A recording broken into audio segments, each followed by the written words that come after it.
안녕하십니까. 2월 5일 금요일 나우경제 브리핑의 최혜린입니다. 어제 우리 코스피가 프로그램 매물에 발목이 잡히면서 강보합의 그래도 마무리를 했습니다.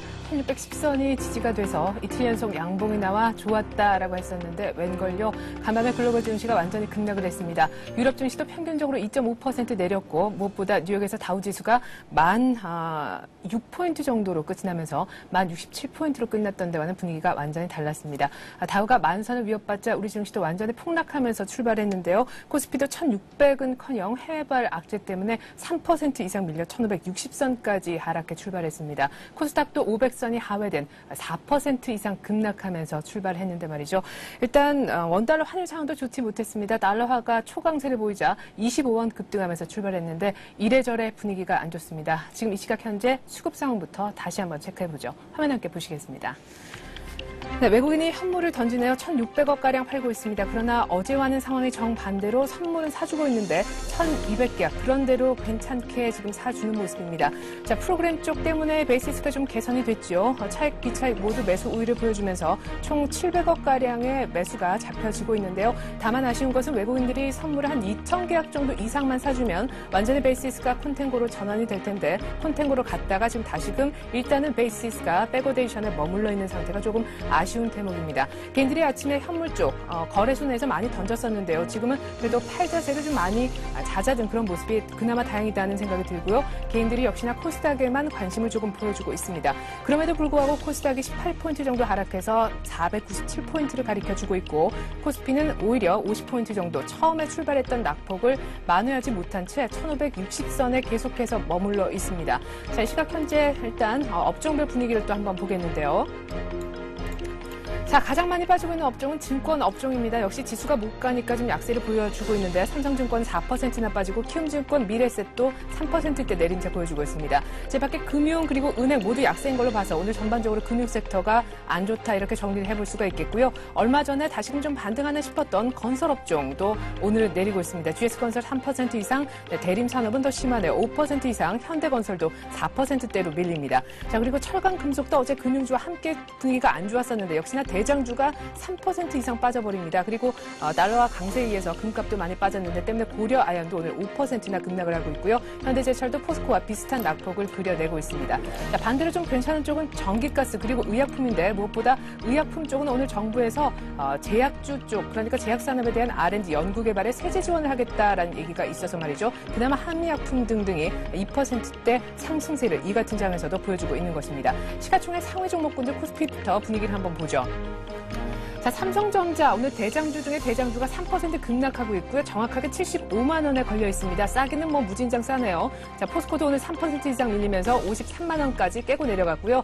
어제 자동차 3인박 모두 분위기 좋았지만 현대차도 오늘 2% 가까이 내리고 있습니다. 하지만 시장이 지금 3% 정도 급락하고 있기 때문에 일단은 오버쇼팅을 조금 하고 있다라고 볼 수 있겠는데 한국전력도 경기 방어주인 만큼 일단은 아웃퍼포밍 하고 있습니다. 신한지주는 4% 급락이 좀 크고요. KB금융도 요즘 계속해서 분위기 안 좋습니다. 4% 내리고 있고 현대중공업도 3% 내림세, LG전자도 삼성전자와 마찬가지로 분위기는 안 좋습니다. 현대모비스, SK텔레콤 모두 2%대로 내리고 있고요. LG화학이 그나마 낙폭이 조금 작다 싶고 KT가 무려 4% 이상 내립니다. 우리금융이 5% 이상 급락이 굉장히 커 보이고요. SK에너지가 정확하게 지금 10만 원에서 거래가 이루어지고 있습니다. 삼성물산, 두산중공업 할 거 없이 기본적으로 3, 4%씩은 내리고 있습니다. 자, 코스닥도 분위기 보죠. 자, 대장주인 서울반도체가 역시나 6%나 내립니다. 어느덧 3만 원대 중반으로 내려와 버린 서울반도체 주가이고요. 셀트리온도 3%대 급락하고 있습니다. 다음이 또 5%나 내리네요. 그나마 메가스터디 정도가 보합세를 유지를 하고 있습니다. 하지만 약보합이죠. 3, 4, 5%씩 내리는 종목들이 많은 가운데 SK컴즈가 6%, 그리고 차바이오엔드스텍도 6%, 네오세미텍은 무려 8% 가까이나 급락하고 있는 가운데 KDC가 그나마 3% 급등하고 있습니다. 네, 일단 분위기가 상당히 좋지 못하다라는 점, 아직까지 회복을 못하고 있다라는 점, 여러 가지 측면에서 한번 살펴봤습니다. 보다 자세한 양시장 분석 전문가 연결해서 들어보도록 하죠. 동양종금증권 원상필 연구원 전화 연결하겠습니다. 안녕하세요. 네, 안녕하십니까? 네, 자, 어제만 해도 사실 추가 반등에 대한 기대가 컸는데 이제는 추가 하락 쪽에 조금은 무게가 실리는 분위기입니다. 어떻게 반등이 좀 가능할까 여쭤보고 싶은데 1550 얘기도 나오고 지지선이 말이죠. 1520선까지 염두에 둬야 된다라는 얘기도 있습니다. 네, 일단 먼저 지지선 관련해서는 이제 지수가 밀릴 때마다 지지선 자체도 계속적으로 아래로 내려가는 부분이기 때문에 이 부분에 대해서 크게 신경을 쓸 필요는 없다라고 보고 있습니다. 무엇보다도 이제 저희는 큰 관점에서 봤을 때 전반적으로 시장이 전망했던 부분들, 즉 올해 상반기 특히 한 6월경부터 각국의 긴축 정책이 들어가면서 지금 글로벌 증시가 조정받을 것이다라고 하는 부분들이 이제 대다수의 시각이었는데요. 이런 글로벌 긴축 및 그리고 각국이 마지막으로 이제 경기 회복 과정에서 나타나고 있는 진통들이 오히려 저희가 전망했던 부분들보다 한 3개월에서 길게는 6개월 정도 이제 빨리 앞당겨지고 있는 부분입니다. 그래서 시장도 지금 이런 예상치 못했던 부분들에 대해서 충격을 받고 있는 모습인데요. 미리 맞아야 될 매를 지금 미리 맞고 있는 상황이고요. 그래서 전체적으로 보게 되면 그만큼 지수의 연간 저점이 앞당겨지고 있다라고 볼 수 있습니다. 그래서 오히려 지금 이제 하반기에 고민해야 될 여러 가지 악재들이 상반기에 선반영되고 있는 과정이라고 볼 수 있고요. 특히 지금 나타났던 여러 가지 문제들, 그리스의 재정 적자라든지 또는 오늘 발표됐던 포르투갈과 그리고 스페인 같은 문제들도 사실상 지금 그리스 그리고 유럽연합 자체가 공동으로 대응을 해 나가고 있는 상황이고요. 당장 그 그리스 적자만 하더라도 EU 집행위원회에서 상당히 긍정적인 어떤 반응들을 내놓고 있다는 측면에서 오히려 위기의 시작이 아니라 해소 과정으로 봐야 된다라고 보고 있습니다. 네, 일단은 먼저 맞은 측면이 있긴 하지만 매를 맞으니까 아픈 건 확실한 것 같습니다. 자, 일단 어제 좀 우려를 했었던 그 매도 차익 부분, 프로그램 차익 매도는 조금 진정이 되는 국면이 보여집니다. 외국인들이 선물 사주면서 베이시스가 많이 호전이 됐는데 이제 다시 현물 걱정이 좀 고개를 드는 것 같습니다. 일단은 환율도 좀 그렇고 말이죠. 미국 증시가 121선, 만 50포인트 사수에 실패를 하지 않았습니까? 외국인들이 앞으로 우리 시장에 언제쯤 러브콜을 확실히 보여줄까요? 고용지표가 나오면은 좀 돌아서 줄까요? 네, 그래서 오늘 발표됐던 그 주간 실업시장 청건수가 예상보다 좋지 않은 수치들을 내놓으면서 미증시가 급락을 했는데요. 일단 오늘 발표된 고용지표 다시 한번 이제 기대를 걸어볼 수 있는 상황입니다. 더불어 지금 미국의 그 실업률 같은 경우에는 이미 고점을 확인하고 있는 시그널들이 뚜렷하기 때문에 한두 달 정도의 차이이지 결국은 고점을 확인하고 하락 전환되는 것은 이미 정해져 있는 기정사실로 볼 수 있고요. 따라서 지금 미국 고용지표의 일시적인 악화에 흔들릴 필요 없다라고 보고 있습니다. 더불어 이제 가장 중요한 부분들이 결국 말씀하신 것처럼 외국인들의 현물 매도인데요. 일단 기본적으로 봤을 때 현재 글로벌 펀드 플로우, 그러니까 외국인들이 국내 주식을 사줄 수 있는 자금의 여력은 여전히 충분한 상황이고요. 실질적으로 이머징 및 아시아 쪽으로 돈은 계속적으로 유입되고 있습니다. 그래서 외국인 펀드 매니저들의 입장에서 봤을 때 다소한 시기를 조정하고 있는 것일 뿐 매수 자금 자체에는 변함이 없다라고 볼 수 있고요. 특히 큰 틀에서 봤을 때 올 한해 예정된 그 MSCI 선진지수 편입이 사실상 기정사실화되고 있다는 측면에서 적어도 상반기까지는 외국인들의 매수 기조가 지속된다라고 보고 있습니다. 따라서 최근 나타나고 있는 일시적인 움직임에 크게 그 두려움을 느낄 필요 없다라고 보고 있습니다. 더불어 말씀하신 것처럼 최근 계속적으로 강조드렸다시피 프로그램 차익 거래가 역사적인 바닥권에서 지금 반등하고 있는 상황이기 때문에 향후 차익 매물도 오늘처럼 급격하게 줄어들거나 또는 순매수로 돌아설 가능성이 매우 높다라고 보고 있습니다. 네, 우리 원 연구원님 말을 또 개인들이 금방 알아챘는지 장 열린 지 30분 만에 1,000억을 거래소에서 던졌던 개인들의 현물 매수 우위가 지금 거래소에서 집계가 되고 있습니다. 어쨌거나 아침에는 확실히 투자 심리가 쪼그라들면서 투매하는 현상을 보였는데 일단은 조금 진정 국면에 들어가는 듯도 싶네요. 자, 어쨌거나 어제 연구원님이 말씀하신 그렇다면 장은 언젠가는 결국 가게 될 거니까 증권주를 봐라라고 하셨는데 오늘같이 이렇게 좀 폭락하고 있어도 그 전략이 유효한 겁니까? 그렇습니다. 지금 사실 개인 투자자분들 같은 경우에는 굉장히 두려움을 느낄 수 있는 국면입니다. 조금 전에 저랑 통화한 여러 펀드 매니저들 같은 경우에도 상당히 이제 고민을 하고 있는 상황인데요. 하지만 결국 이제 이럴 때일수록 용기가 필요하다라고 보여집니다. 물론 이제 지금 제가 드릴 수 있는 가장 안전한 말씀은 단기 바닥이 확인되는 것을 확인하고 주식을 매수하자라든지 또는 당분간 지켜보자라고 얘기하는 것들이 일반적인데요. 사실 이런 해설들은 주식 투자를 하는 데 있어서 사실상 도움이 되지 않습니다. 그래서 오히려 변곡점을 찾는 노력이 선행되어야 한다고 보고 있고요. 저희는 지금 가격대가 주식을 살 수 있는 좋은 가격대이고 변곡점에 진입하고 있다라고 보고 있습니다. 따라서 지금 같은 경우에는 말씀드렸다시피 증권주 그리고 은행주 그리고 최근 낙폭이 컸던 IT 업종 중심으로 적극적으로 비중을 늘리는 전략이 바람직하다라고 보고 있습니다. 네. 자, 이런 어떤 전문적인 시각 말고요. 어떤 그 애널리스트이자 전문가 이전에 어떤 개인의 한 사람으로서 굉장히 장에 대해서 낙관적인 시각을 갖고 계시잖아요. 그럼에도 불구하고 장이 이렇게 폭락할 때는 어떤 느낌을 갖고 장을 대하시는지 일단 좀 궁금하고요. 더불어서 다음 주 투자 전략도 조금 더 꼼꼼히 챙겨주시죠. 그렇습니다. 그러니까 사실 이제 저도 시장을 보고 있고, 물론 이제 저는 이제 애널리스트다 보니까 개인적으로 이제 투자는 할 수 없는 상황이고요. 근데 지금 개인 투자자분들이 느끼는 공포를 저도 충분히 이제 동의하면서 가슴 아파하고 있습니다.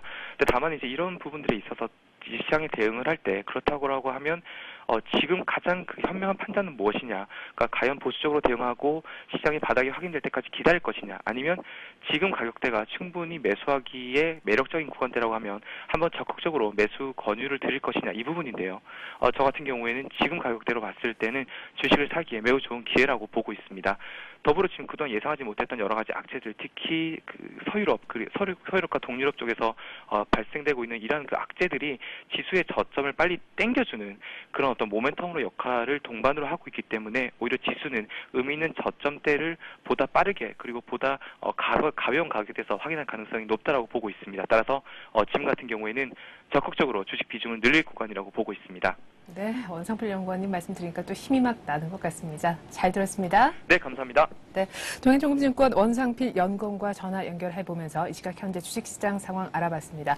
자, 그렇다면 아시아는 또 얼마나 유럽발 악재에 휘둘리고 있는지 상황 한번 살펴보죠. 자, 일본 니케이가 오전장을 마쳤는데 말이죠. 2.8% 지금 급락이 나오고 있습니다. 항생지수도 3%, 홍콩 쪽도 다 3%씩 내리고요. 어제 닷새 만에 내림세로 돌아섰던 대만도 오늘 홍콩 쪽 분위기에 합류를 하는 것 같습니다. 대만 1% 이상 내리고 싱가포르, 호주도 2%대 급락하고 있고요. 그나마 베트남과 더불어서 중국장이 1.5% 정도 상대적으로는 선방하고 있다는 느낌이 있네요. 자, 이렇게 해서 지금 돌아가고 있는 아시아 주식시장 상황은 봤지만 내용적인 측면을 조금 더 알아보기 위해서 전문가 전화 연결하겠습니다. 리딩 투자증권에 있는 우성재 연구원 만나보겠습니다. 안녕하세요. 네, 안녕하세요. 네, 어제 중국장이 다시금 하루 만에 3,000선을 내주면서 마감을 하고 말았는데 오늘 지금 출발도 그렇게 좋지는 못합니다. 상대적으로는 좀 선방하고 있다는 인상도 있는데요. 예, 지금 중국 본토지수 오늘 1.5%대 하락세를 나타내고 있습니다. 현재 상하이 종합주가지수 기준으로 1.52% 하락한 2,949.5포인트대 장 움직임 보여주고 있는데요. 시장에서의 계속적인 중국 증시 다른 나라 시장보다 먼저 손 조정을 받았던 만큼 다른 시장에 비해서는 낙폭은 그렇게 크진 않은 모습을 보여주고 있습니다. 하지만 시장에서의 부담감은 꾸준히 나타나고 있다고 보시면 좋을 것 같습니다. 지금 이러한 모습을 보이면서 시장에서의 부담감은 꾸준히 나타나고 있는 모습을 보여주고 있는데요. 오늘 같은 경우에도 3,000선에 어제 안착에 실패한 이후에 다시금 하락 추세를 이끌어 나가면서 2,900선의 지지 여부 확인해 보셔야 될 것 같습니다. 지금 2012년도 자동차 산업에 대한 가행 문제가 직면이 예상된다라는 이야기가 나오면서 자동차 업종을 중심으로 한 매도 물량이 꾸준히 나타나고 있습니다. 토요타 리콜 이후 자동차 업종에 대한 불안감이 커지고 있는 가운데 시장에서의 이러한 불안감으로 인한 시장에서의 매도 물량은 꾸준히 나타나고 있다고 보시면 좋을 것 같습니다. 현재 골드만삭스에서는 1월 신규 대출이 1조 3,500억 위안을 예상한다는 언급을 내놨는데요. 지금 1월 위안화 대출 잔액이 동기 대비 증가율이 31.7%로 나타나면서 31.7%에서 29.3%로 하락할 것이라고 예측을 했었습니다. 중국 정부에서의 꾸준한 대출 억제 정책을 내놓고 있는 상황에서 이러한 흐름은 이어져 나갈 것이라고 보여지고 있는데요. 오늘 상하이 종합주가 지수는 2,900선은 지지해 줄 것으로 예측은 되고 있지만 이러한 세계 경제 움직임 그리고 이러한 리스크들이 계속적으로 나타나는 모습 속에서 상승폭을 확대하기보다는 2,900과 3,000의 박스권 장세가 계속적으로 나타날 확률이 높다라고 보시면 좋을 것 같습니다. 네, 현재 시장 분위기로서는 중국의 부동산 가격이 하락세로 돌아섰다. 이런 시그널이 좀 나왔으면 좋겠습니다. 자, 그리고 모건 스탠리에서 보니까 아주 재밌는 보고서를 내놨는데 중국이 올해 한 3번 정도 금리 인상을 할 텐데 그 첫 번째 시기가 다름 아니라 한 4월쯤이 될 수 있다는 얘기를 했다면서요. 예, 지금 모건 스탠리에서는 2010년도에 중국 금리 인상이 3차례 정도 예상이 된다는 언급을 내놨었습니다. 4월 금리 인상이 예상된다는 언급을 내놨었는데요. 지금 크게 늘어난 은행 대출로 인해서 정부의 조정 정책 실시 가능성은 커지고 있고 이러한 흐름이 계속적으로 나타나고 있는 모습을 보여주었습니다. 2010년도 정부 대출 목표액이 7조 5천억 위안으로 지금 집계가 되고 있기 때문에 시장에서의 불안감은 더욱 시장에서의 이러한 흐름으로 인해서 금리 인상은 어쩔 수 없을 것이라는 이야기가 나오고 있는데요. 4월 달에 금리 인상을 할 수밖에 없다는 이야기의 가장 큰 이유가 GDP 성장률이 11%로 상향될 것으로 예측되고 있는 가운데 소비자 물가지수 또한 3.2%로 상향 조정하는 모습을 보여주었습니다. 지금 이러한 2010년도 평균 소비자 물가지수 3.2% 상향 조정을 함으로써 시장에서 인플레이션 압력은 더욱더 커질 수밖에 없을 것으로 예측되고 있습니다. 지금 중국 정부계에서는 지금 올해 1분기 GDP 성장률이 11.5%를 기록할 것이라고 예측을 하고 있는 만큼 물가 상승 압력 또한 커지고 있기 때문에 이러한 부분으로 인해서 어쩔 수 없이 4월 달에 금리 인상을 단행할 것이라는 언급을 내놨었습니다. 네. 자, 한편 어제 일본 증시는 또 역시나 약보합으로 끝이 났었죠. 리콜에 대한 또 추가적인 우려가 있었는데 결국에 프리우스마저 리콜된다는 얘기가 있더라고. 오늘 좀 많이 밀리는 그런 모습을 보여주고 있어요. 예, 지금 일본 시장도 어쩔 수 없이 약세 움직임을 보여주고 있습니다. 일본 니케이 지수는 2.8% 하락한 1062포인트대 장 마감하는 모습이었는데요. 도요타 악재로 인해서 시장에서 전반적인 부담감이 커지고 있는 가운데 미 증시의 하락세가 시장에서 부담감을 더욱더 확대시켰다고 보시면 좋을 것 같습니다. 결국은 일본 니케이 지수 10,000포인트 선의 지지를 받을지 테스트를 받을 것으로 예측되고 있는 가운데 오후장 들어서 10,000포인트 선의 지지 여부 확인해 보셔야 될 것 같습니다. 외국인은 지난주 10주 만에 초과 매수세가 유입되는 모습을 보였었는데요. 외국인들이 많이 매수를 했던 종목들은 금융주 종목으로 보여지고 있습니다. 특히 미주 파이낸셜 그룹 같은 이러한 금융주를 중심으로 매수를 함으로써 금융주의 실적 개선에 따른 저가 매수세가 꾸준히 유입된 것으로 보여지고 있습니다. 파나소닉 같은 경우에 LED 전구를 연생 생산량을 4배 증가한다라고 발표를 하면서 시장에서의 기대감을 내놨었습니다. 하지만 아시아 증시의 약세 그리고 글로벌 증시의 약세 속에서 이러한 발표에도 불구하고 약세 움직임이 보여주고 있는데요. 시장에서 이러한 부담감이 꾸준히 나타났을 경우 일본 니케이 지수 또한 10,000포인트 선에 무너질 확률은 높다라고 보셔야 될 것 같습니다.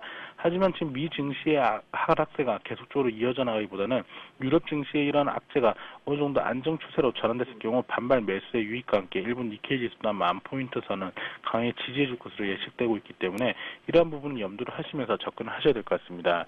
오늘 니케이 지수 하락폭을 확대할 것으로 예측은 되고 있지만 하락폭을 확대하는 상황에서 저점 매수로 시장을 대응하시는 건 좋은 방법으로 보여지고 있습니다.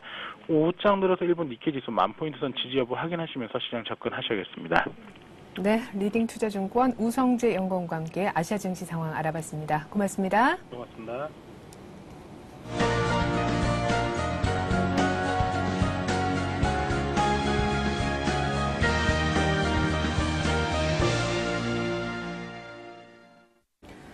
시각 주요 뉴스입니다. 일본과 미국 정부가 토요타 자동차의 하이브리드카인 프리우스의 제동장치 결함에 대해 조사를 지시한 가운데 토요타가 일본과 미국에 팔았던 프리우스 약 27만 대를 리콜한다고 일본 니혼게이자이 신문이 오늘 보도했습니다.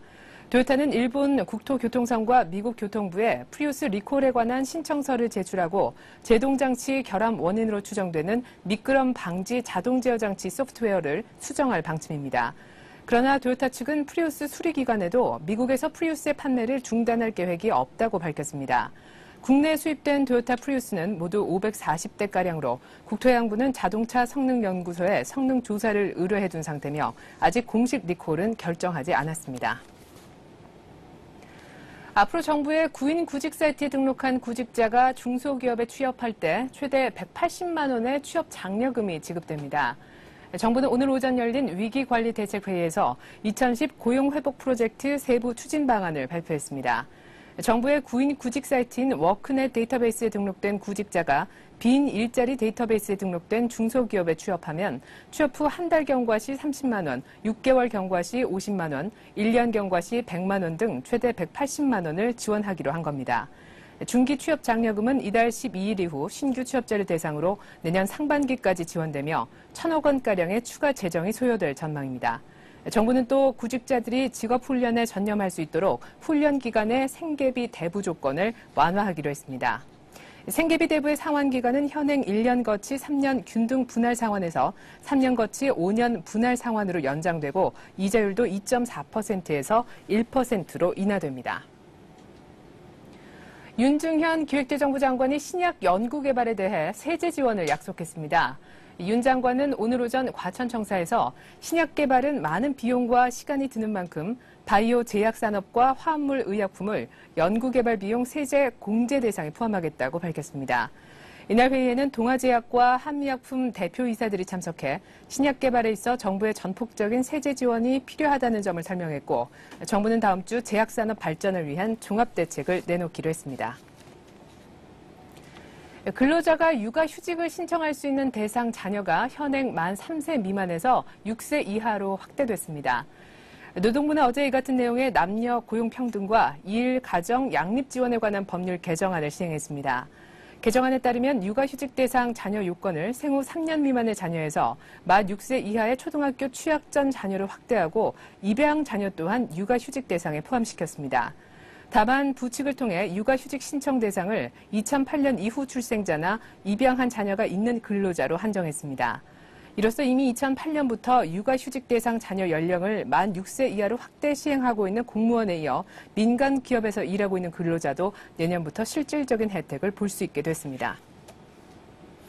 네, 50포인트 폭락하며 출발했던 코스피가 현재도 51포인트 정도 하락하면서 1564포인트로 전약 후강 모습을 아직까진 못 보여주고 있습니다. 코스닥은 그러나 조금 만회를 해서 19포인트 정도 하락한 496포인트인데요. 아직까지 500선에 못 닿아 있는 건 마찬가지입니다. 다만 다행스러운 것은 개인들의 투자 심리가 조금 회복된 듯 싶습니다. 코스닥만 사줬던 개인 그리고 장 열린 지 30분 만에 1000억을 던졌던 개인이 지금 거래소에서 60억가량 매수 우위를 보여주고 있네요. 많이 빠지고 있는데요. 오늘 밤에 드디어 미국 쪽에서 고용 보고서가 발표가 되죠. 기다리면서 또 장이 많이 빠지고 있는데 오히려 더 지혜로운 투자 전략이 이럴 때 필요하지 않나 싶습니다. 성공 투자 기원하겠습니다. 고맙습니다.